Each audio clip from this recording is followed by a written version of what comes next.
Hey, what's up? This is Chosen, and this video is going to be going over Tainix Hateflower. As you can see here, the daily login reward for 210 days. We will dive into a full discussion about if she is worth maxing, who she is worth maxing for, and then I have one that is completely maxed out that I will be showing you in action and grading her in all of the different areas of the game. So let's get into it. Alrighty, so let's pop into the index, and we are going to go to the demon spawn, and Tainix is the epic support force affinity right here towards the right side, and this is her. So the first thing we want to do when we're reviewing a champion is go over the base stats, but I do want to give you a quick reminder that down in the vid description I will have a link. Well, I think I've been doing it in pinned comments actually, but down there somewhere there will be a link to this infographic that gives you all of the general information about the champion and the masteries that you see here on this champion in this video. So that'll be down there if you want to pull that up, and let's put that away and dive back into the base stats here. So yeah, the most important thing, base speed 100, pretty decent for an epic champion. The unfortunate thing about Tainix is the base stats are a little bit underwhelming in my opinion. Now, she is a free login reward, so obviously the champion's probably not going to be god tier like Sify, Rotos, Krisk, Battle, CORSAIR, but the base stats do need a little bit of love in my opinion. I would like to see at least 18,000 base HP, especially for a champion that we're wanting to scale with HP. That seems a little bit low for an epic champion, and then the defense being under 1,000 as well. I think that we should get either or, like either bump the HP up to 18,500 or something, or at least bump up the defense to like 1050, or give her some base accuracy. She is a champion that needs to land debuffs, very important, the decreased speed debuff, but has 0 base accuracy, low base HP, and low base defense. So at least the speed is decent, but if we're gonna have that low of base stats, that should have even been like 104, 105 or something. But anyway, let's dive into the kit here. So for the A1, we've got attack 2 times at random, heals all allies by 3% of this champion's HP with each hit on targets under decreased speed debuffs. Now, typically, I do not like abilities that have built-in qualifiers for them to proc their effect, but at least she does do her own qualifier here. She places the decreased speed on an A2 that when you book it, it is a 3-turn cooldown. So it's at least semi-consistent because you are going to build her with a lot of speed. So that's going to be up pretty reliably. That does take a lot of books though. That's pretty absurd to have 7 books there on one ability, but it's because she only has 2 abilities that use books. If she had 3 abilities that use books, this would probably max out at around level 6 or something. But that is worth noting, is that the A1 does have a qualifier. And if you're curious on the actual heals itself, it's very consistent. So it's based on this champion's max HP. They should put that. It's not based on current HP, at least not from what I could see in my testing. It's just 3% of her max HP every time. And my healing ticks, I've got about 70,000 HP on my Tainix, and her ticks are about 2,200 with the masteries that I have on her in the infographic. So if you hit twice, you can heal. If you hit 2 champions, see the 2 times at random. If both of those 2 at random hits somebody under decreased speed, you can expect to heal somewhere between 4,000 and 5,000 depending on how much HP you have on her. So what that means is every time she uses her A1, she's going to heal the entire team somewhere between about 15 and 25,000 HP as a team-wide all allies heal, as long as they are under a decreased speed debuff. So she's going to pair very well with high defense champions because those heals are going to be very impactful on high defense, low HP champions. So keep that in mind when you're building teams around her to have her synergize very well with those heals. But I do wish they added a book here or changed the level 4 book because the damage is really kind of pointless on this A1. You're not building her as a damage dealer, so 5% damage books is almost worthless. I wish this level 4, I wish it would have been damage. I wish it would have been 5% damage, 10% damage, and then 10% heals. That would have been a much better way to structure the books of this A1, but we'll get into that when we talk about the booking process when I'm showing you my Tainix. And then for the A2, we've got attack 1 enemy, has a 50% chance of placing a 30% decreased speed debuff on the target for 2 turns. Now, as you can see, we can book that all the way up to 100, but it does take a lot of books. Then has a 50% chance of placing a 30% decreased speed debuff on all enemies. So basically, it's going to be an AoE instead of a single target if the attack is critical. So really similar to Padma's A1, where she hits one enemy, and if it's critical, she does AoE decrease attack. The Spiteful Cut is very similar to that ability. So what you're going to want her to do is get a pretty good crit chance. You want to get to that 85% threshold so that the base of 15 gets you up to 100%, so that this decreased speed is going to be pretty reliable. That way she runs in crits and then AoE decrease speed the entire team.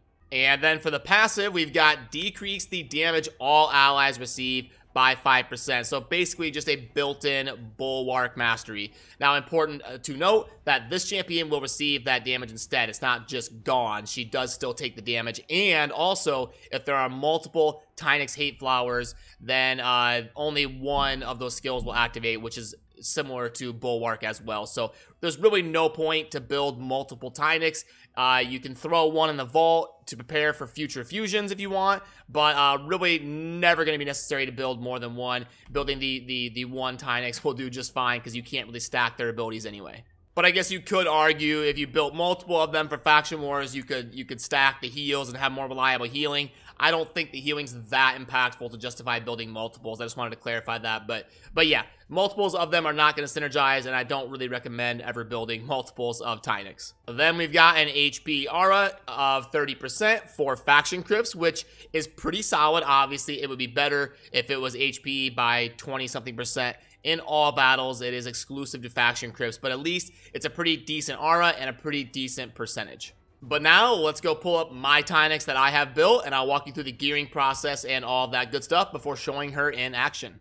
Alright, here we are on the Tainix that I have built, and first things first, if you want to see the total stats that I'm working with and compare it to the one you are building, we've got about 70,000 hit points. The attack is not super crucial on her. She does scale her damage with attack, but I don't think it's super optimal to build her as a damage dealer. She's more of a support, so I wouldn't worry a whole lot about the attack. If you get some, great, but don't prioritize it. Defense of 1885, speed of 196, the crit rate of 99. That's driving me crazy. I hate it. It should be 100, not 99. But the best gear I had to put on her, it worked out at 99. I don't want to rip it apart and start changing pieces around to get that 100, but you do definitely want 100% crit rate. The crit damage, again, if you have some, great, but don't worry about it because you're not going to be doing a bunch of damage with her. And then the resistance of 111 and the accuracy of 217. You want to get up over 210, 215, 220 in that range if you're going to be using her towards the end game of Dungeons and Faction Wars.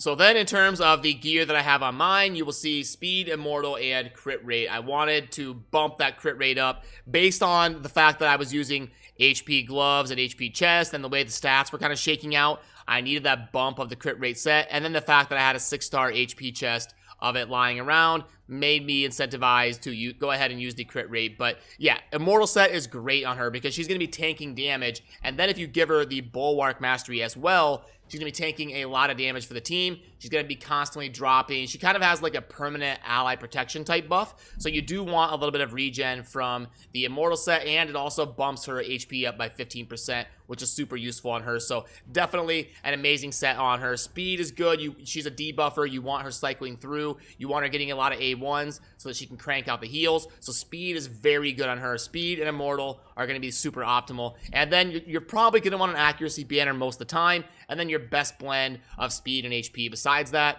And then we're stacking HP on her. So HP Amulet and Ring are going to be super good. You want to make sure you can get Amulet with accuracy. And then the Ring is just a stat stick with as much HP and defense as you can get. Boots are almost always going to be speed.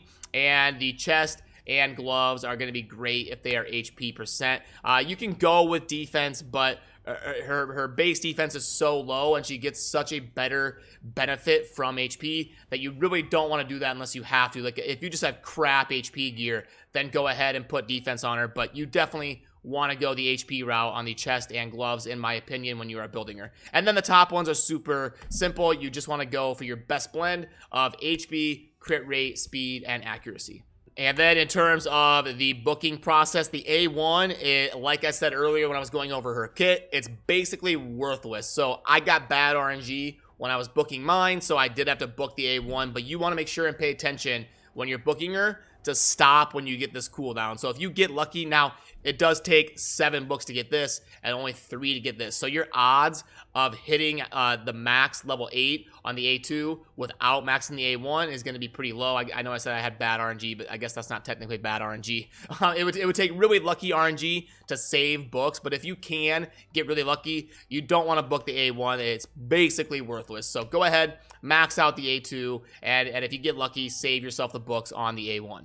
And then for the Masteries, remember, don't ever blindly copy Masteries. You want to read through and build the Masteries for the champion in the way that you are going to be using it. Now, I don't think she's very good in the clan boss, so you're probably not going to need to go the War Master route on her down here to do a lot more damage in the clan boss. So I went defense and support because I don't think it's super crucial to have her doing damage. Now, the one nice thing about going down the offense tree instead of defense is you can scoop up this 5% crit. It'll make it a lot easier to get her to that 100% threshold, especially because she's not going to be wearing like DPS gear, so it's going to be hard to get crit rate on her. So that is one advantage of going offense. But I think in general, this Mastery setup here should be pretty good for her in Dungeons and Faction Wars, which is where she's going to be best in my opinion. And again, remember, those Masteries are down in the infographic if you want to pull them up and look at them on your own time and copy them. That is down there for you to pull up if you need it. Now, this is typically where I back out and show you the champion in action in the campaign, but she is absolutely worthless as a campaign farmer. You're not going to want to use her in that capacity. Not only is she not really good as a damage dealer, but she's also Force Affinity, which is the worst affinity for an XP farmer. So you're better off using your starting champion as an XP farmer over Tainix. So you're not going to use her at all there, and she's not even really that great in terms of 3-starring content. The reliable decreased speed and the decent heals on the A1 is all right, but you can probably get champions that will be better in that role if you've been playing long enough at 210 days in the game. So not going to be super good in the campaign. So let's just go ahead and dive into her grades, and then I'll show her in action as I'm kind of wrapping everything up and talking about her in general as a champion. So look at this, only 11 reviews. We get to be the 12th review. Yeah, so she's pretty new. Not a whole lot of people have her, and also not a whole lot of people have maxed her out yet. So let's go ahead. Recommended artifacts. That's not bad. Speed and HP. I like the recommendations there. Ratings campaign. She's not gonna be great there. Arena, again, she's not going to be. Let's just rate both arenas right here. I don't think that's where she's going to see a whole lot of play. Minotaur, she's okay. The decreased speed can help you deal with the waves and stuff, but not great there. Spider, the heals, the decreased speed, not bad. We'll give her a 3. That AoE decreased speed is pretty good in the Spider. Faction Wars, I'll give her a 5. She's got a really good aura and some heals and tanking damage for your team, and decreasing speed is very important in Faction Wars because it's basically all waves of mobs. There's not a whole lot of boss fights in Faction Wars, so yeah, she's good there. Spirit Keep, she's Force Affinity, so you're not going to want to be taking her in there. She's affinity countered. Ice Golem, she's fine. We can that's a more sustained dungeon. The problem is she's Force, and stage 20 is Spirit, so I can't give her a 5. But she should be fine most levels. We'll give her a 4. Dragon Lair, you can't affect the dragon's speed or turn meter, so that's a lot of her value that's basically lost on the A2. But dealing with the waves and stuff, she'll be all right, and she does hard counter the affinity of stage 20, so we'll give her a 3. Clan Boss, I'll give her a 2 because she's got healing on the A1, but yeah, you can't affect the speed or turn meter of the clan boss, so she's not going to be very good there. I'll give her a 2. She does tank a little bit of the damage as well, so I won't give her a 1, but not good. Void Keep, there's no cleansing or anything, but she's fine there. We can give her a 4. Force Keep, she doesn't lower defense or anything, but she's fine for. She does counter the affinity. We'll give her a 2. Nothing great in the magic heap, but not garbage. And then for Fire Knight, that's going to be, I think Fire Knight and Ice Golem are going to be 2 of her best spots. And she does, you know, she's affinity neutral on stage 20, so I will give her a 4 on the Fire Knight. She does have a multi-hit A1, and decreased speed is very handy in the Fire Knight as well. So almost a 5. If she had like a 3-hit A1 or something, I would probably give her a 5, honestly. She's pretty solid there. She's a 4 or a 5, so there is that. Let's submit these and wrap up this discussion here while we show her in action. Alright, since Fire Knight is probably the best dungeon in the game, in my opinion, for you to use her in, I'll fire up a Fire Knight run here while we kind of talk about this champion. So, is she worth 6-starring? Is she worth booking? Is she worth maxing out? All that good stuff. There's not a lot of healing in the Demon Spawn faction, so, I mean, you've got a pretty crap heals on the Infernal Baroness A1, and you've got the Hound that does the continuous heals and stuff like that. So it's not like there's zero healing in the Demon Spawn faction, but there's not a lot of it. So she is pretty good in Faction Wars. If you're struggling to progress in your Demon Spawn Faction Wars, then she's probably worth a 6-star, and she might even be worth the books because she is pretty good in Faction Wars. In that same vein, if you're struggling to progress in the Fire Knight, she does have a multi-hit A1, and she does decrease speed, and she does have some healing capabilities, so she's pretty solid in the Fire Knight. So ask yourself, are you struggling in the Fire Knight? Are you struggling in Demon Spawn Faction Wars? If the answer is yes, then she's worth a 6-star, and she may even be worth booking. She's not super intensive on the books. She takes 10 books, I believe, which is not cheap, and it's not super expensive in terms of epic champions. They're usually anywhere between like 8 and 15, so 10 is shading a little bit towards the cheaper side. So yeah, as far as a login reward, I think she's a little bit underwhelming for day 210. Now, maybe if this was day 60, day 90, something like that, I think she'd be pretty decently in line. But I would venture to guess that most players, by the time they hit day 210, are gonna probably not have a whole lot of use for her outside of Faction Wars. And even by then, they may have better options for the Demon Spawn in terms of progressing their Faction Wars team. So I think a little bit underwhelming, maybe a below average epic, but I can't call her garbage because she is very good in Faction Wars, and she's pretty decent in the Fire Knight, which is a pretty tough dungeon to progress in. So that's kind of my thoughts on if she's worth investing in, and kind of the considerations of if you should book her and take her to 6-star and all that. So let me know what you think down in the comments. I always enjoy hearing your opinions for those of you that have invested in her. And here you can see the numbers at the end of the run. She did do a pretty decent job on the heals at 297,000. That's not nothing to sneeze at. Like I said, decent in Fire Knight and pretty good in Faction Wars, and that is kind of the wrap on her as a champion. So yeah, that's gonna do it. As always, thank you for watching. Have a good rest of your day. Peace.